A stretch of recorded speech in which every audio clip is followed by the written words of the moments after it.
Hey, what's going on, everybody? My name is Corey, better known as the Seaman, and I want to welcome you to another edition of the Seaman's Cinema Sit Down. I've been a little MIA recently. I popped up for Little Mermaid, I popped up for Guardians, and I was hoping to get back into like a rhythm, and then I fell off a little bit. And considering that happened, and I'm trying to get myself back into a rhythm, and we're in the month of May, which is two things for me: both my birth month, my birthday.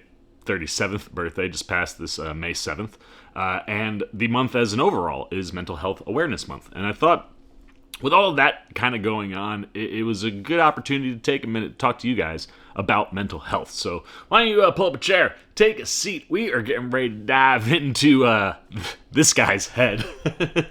Just kind of have a chat on what mental health is for myself and how I hope people, are taking care of themselves and things that you guys can do to take care of your own mental. As I like to say, if my mental is not good, I got to get that stuff back on track. And it's one of these things where the last couple weeks I kind of fell out of it. I had a bit of an emotional kind of up and down run. As you guys know, I have a pretty intensive job, sometimes more than 40 hours a week. In the last couple weeks with things coming up that were kind of big project-wise, I was on a lot, including having to touch base sometimes on some of my off days. I had some really good things going on. I had some not so good things going on. And one of the things that I struggle with, at least personally, is when I'm having kind of an emotional up and down roller coaster, I just kind of shut down when I get home or get into my space. And it's one of these things where I'm on camera with you guys all the time, and it's super easy for me to talk to a camera. But you might be surprised to find out that I consider myself to be a pretty big introvert and homebody. I like to be here. If it's just a random day and you're like, roll the dice, whatever you want to do today, Corey, most likely I'm just going to chill. Like I said, I exhaust myself and expend a lot of both physical and emotional energy. And depending on what's going on in the course of my week, sometimes I just kind of shut down, and I don't mean to, and I try to get going. But sometimes I really struggle with that. And it's one of these things where that happens to me sometimes because I can only take so much, both mentally and emotionally and physically. And when I'm zapped, even if there are things I want to do, sometimes I just completely fall off. And ironically enough, I recorded like 3-4 things a couple weeks ago, knowing that I was going to have some of these busy weeks. And nevertheless, I still kind of shut down because I just didn't have the juice. So if you ever see me disappear for a week or two, or I get really inconsistent with my output, it's because my mental's taken a little bit of a shot, and I kind of need to do a reset. And that's what we've been doing, the last kind of week or so, and I feel like I'm kind of back on track. And that doesn't necessarily, like I said, always mean bad.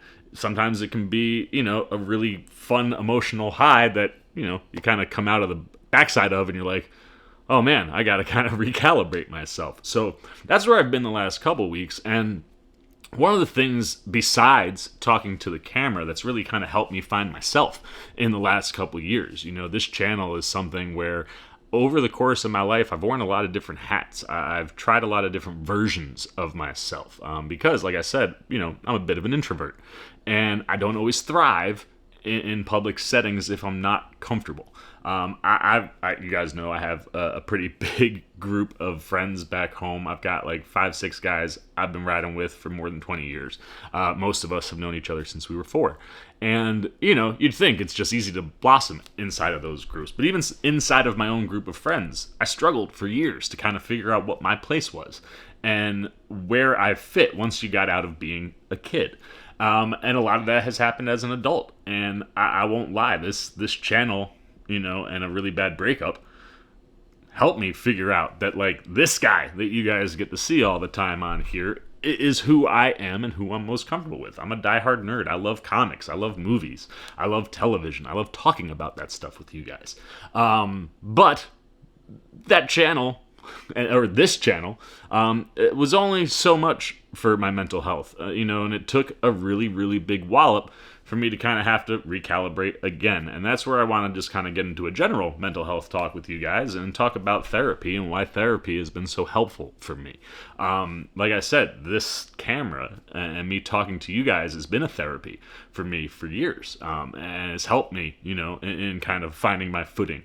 But for those that are unaware, because I know there's been a lot of new users that come through here that don't always know my personal stories, my sister passed about a year and a half ago with complications due to, she had a pair of the eating disorders. First it was bulimia, then it was anorexia.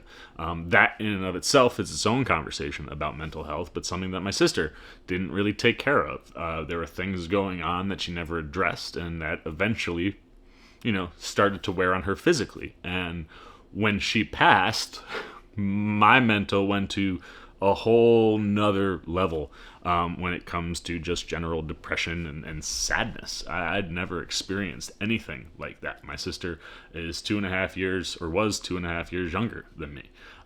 She was my first best friend. She was the first person I picked on and who picked on me.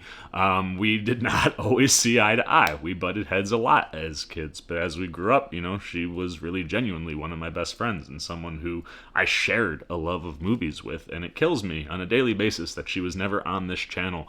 And a lot of that had to do with her own mental health and the fact that she wasn't taking care of it. And when the eating disorder stuff really took a full hold of her, we'd plan to go to movies and she would back out. And after she passed, I was just kind of in a rut, and as one would be. But I got to a place where it was like my days were basically I'd wake up after falling asleep on my couch, jump on my 9:15 call, and then I'd space, and all of a sudden it'd be like 5 o'clock. And that, went on longer than it should have, and it took, a thing at work happening that I missed, that caused an error that was my own fault that impacted one of my employees. And I was like, I gotta change this. And that was when I started to look into therapy. And I thank God every day for Monica, my therapist. I happen to have a job that uses ComPsych. If you guys have access to ComPsych, it's phenomenal. Gives you, I think, at least 10 free sessions a year. And if you go to a doctor that's in network, it's 100% covered. So when I found out about that, I immediately looked into it. They helped me find a list of in-network, therapists that were in the area, and I did a little research on my own. Came across this woman, Monica, and she saved my life, basically.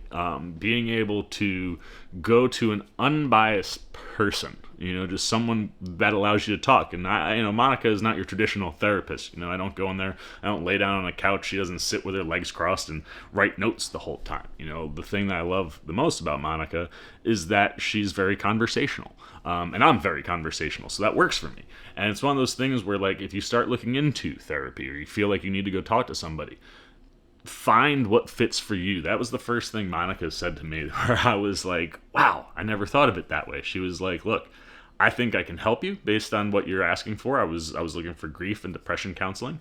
And she wanted to help, but she was like, the only way it's going to work is if it meshes both ways. So it's got to be working for you, but it's also got to be working for me. And if it's not working for both of us, we're not going to do this. And thank goodness, first session, everything was really working.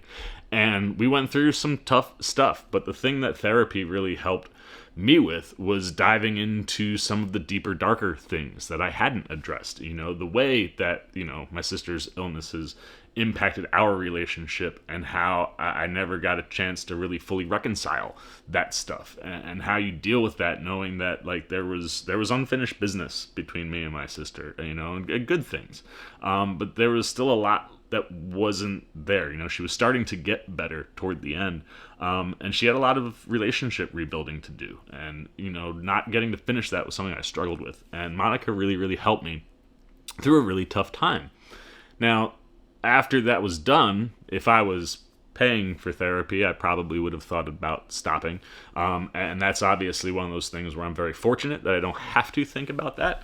And obviously, I know that there are people that can't afford to go to a therapist all the time. But we're going to talk about additional resources that are out there, because there's always someone who is willing to listen and help in situations like this. But if you have the outlet to go to a therapist, it's one of those things where after we got through the tough stuff, I went to Monica and I was like, thank you so much. Like, I'm able to get myself out of a rut, or if I'm feeling stuck, I can get myself moving again. I don't freeze up so much anymore.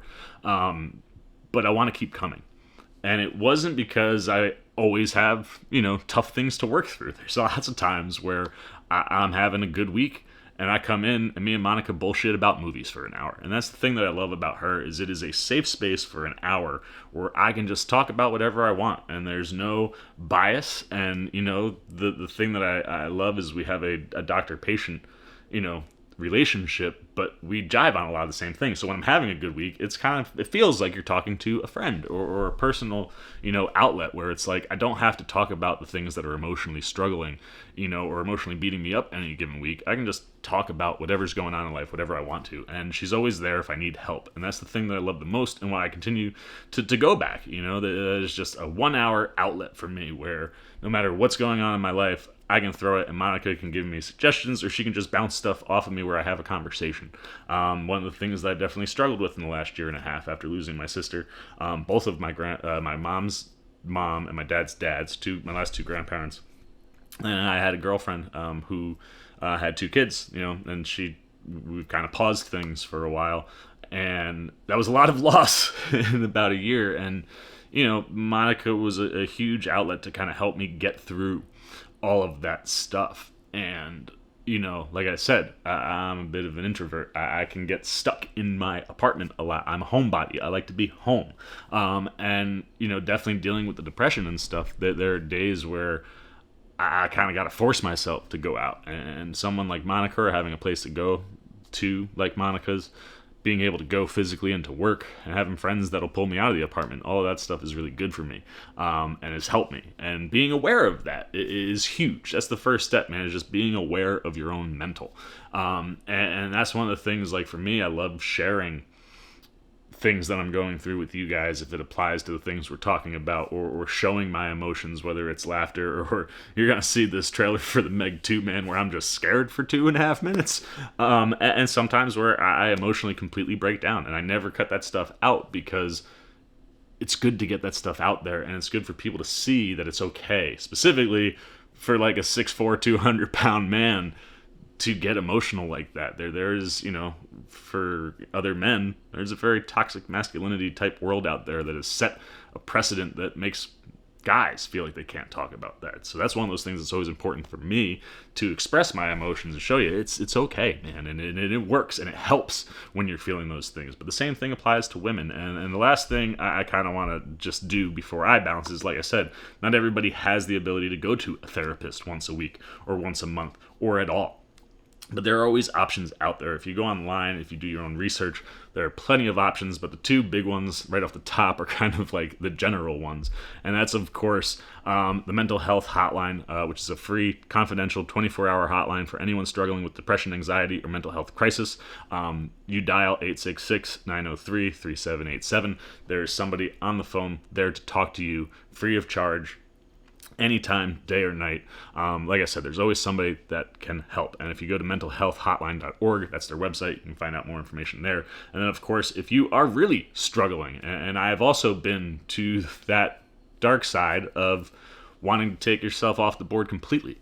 And it breaks my heart anytime I find somebody or I hear a story of someone committing suicide, because having looked at that and run the other way, I can't imagine how dark it must be to actually go all the way there. So if you are ever feeling like you need to take yourself off the board, one, don't. There is a reason that you are on this planet.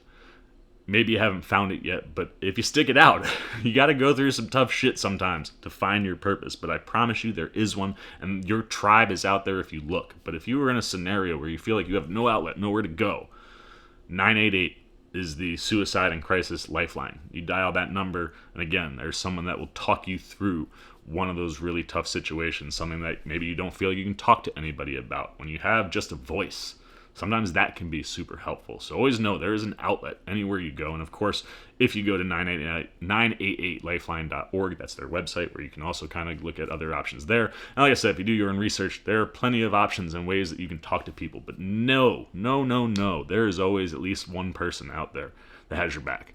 That means it's me. So be it. I myself, because I'm struggling with things, I'm not always maybe the best outlet, So maybe look at some of those others. But no, there's always one person out there for you. There's always someone to talk to. And if you're going through a tough time, find those people. It's always better than the alternative, whether it be violence to yourself, to other people, emotional harm. There are a lot of negative routes, drugs, alcohol abuse, so many options and ways that you can go that are not good.